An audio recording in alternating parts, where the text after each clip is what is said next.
اهلا وسهلا ومرحبا بكم معايا اليوم في فيديو خفيف ظريف غادي نشارك معكم فيه تقضيه اولا المكونات الاساسيه ديال سلو اولا السفوف مع ذكر الاثمنه وكذلك الفرق ما بين الانواع ديال الجنجلان اللي كاينه دابا في السوق.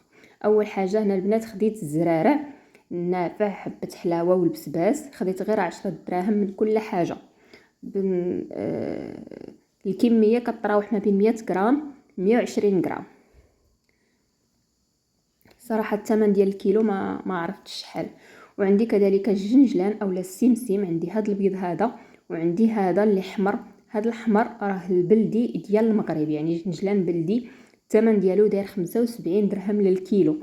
وعندي الجنجلان هذا على ما اظن ديال الهند اللي كيقولوا، والله اعلم، هذا داير 40 درهم للكيلو. بالنسبه للفرق بيناتهم علاش واحد كيكون طالع في الثمن وواحد لا، راه البل ديال البنات فاش كتكونوا كطحنوه كيطلق ليدان وكيكون بنين على عكس الاخر.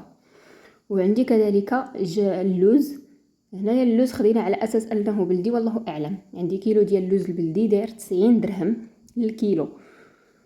وعندي هنايا نص كيلو من هذا اللوز هذا الصغيور، هذا خديته غير على حسب التزيين، هذا داير 80 درهم للكيلو، انا خديت غير نص كيلو. وكاين كذلك الكاوكاو هذا الرومي المقشر داير 35 درهم للكيلو.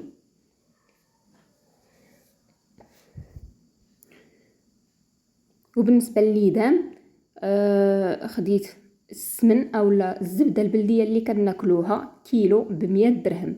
نص كيلو خليته للماكله ونص كيلو غادي نخلط به السفوف ان شاء الله. وكذلك هذا الزيت ديال نوار الشمس راه كتكون خفيفه، خديتها على حساب السفوف والشباكيه. صراحه الثمن ديالها والله ما بقيت عاقله، المهم كدا 40 درهم. وباقي مكونات اخرى بحال الدقيق والسكر كلاصي والقرفه مسكه حره، بحال هاد المكونات هادو راه كيكونوا تقريبا في كل بيت.